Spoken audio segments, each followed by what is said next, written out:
Dancing with the Stars is on tonight. I am making tomato soup and grilled cheese. I'm using two 28-ounce cans of whole peeled tomatoes, but I find that when you roast a whole peeled tomato like this, it really concentrates the flavor, gets them kind of caramelized, and I think it does make a difference. I am actually gonna strain these in a colander and get rid of some of the excess liquid. I'm not rinsing them, just put them in a colander and kind of swish it around and get some of that excess juice off.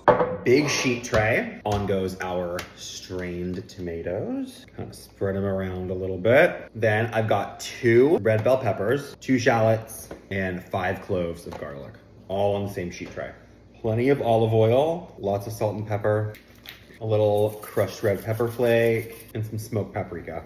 I'm preheating my oven to 425 degrees. We're gonna roast these for about 30-35 minutes or so until things are looking browned and caramelized, and then we'll go from there. Did I mention I'm making mini grilled cheeses to go with? Guys. I'm using Gruyere and Fontina because life is short. We gotta treat ourselves while we still can.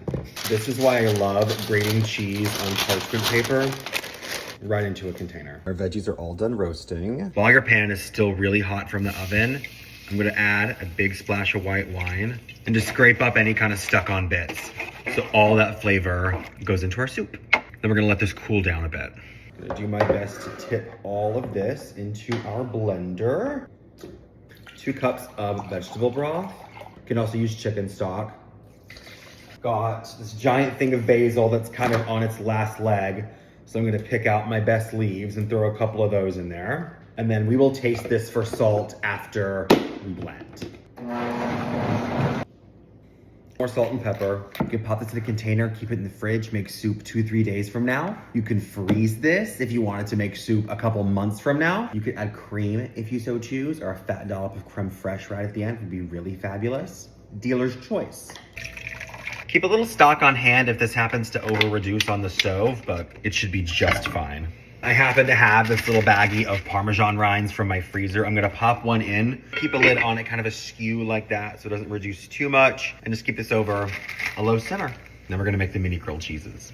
So slice up enough to make, 2, 3, 8 per person. A little cheesy crust you get, that's the best.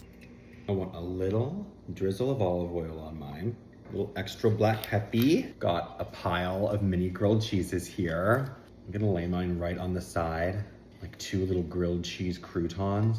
I am thrilled. Little crispy edge of cheese.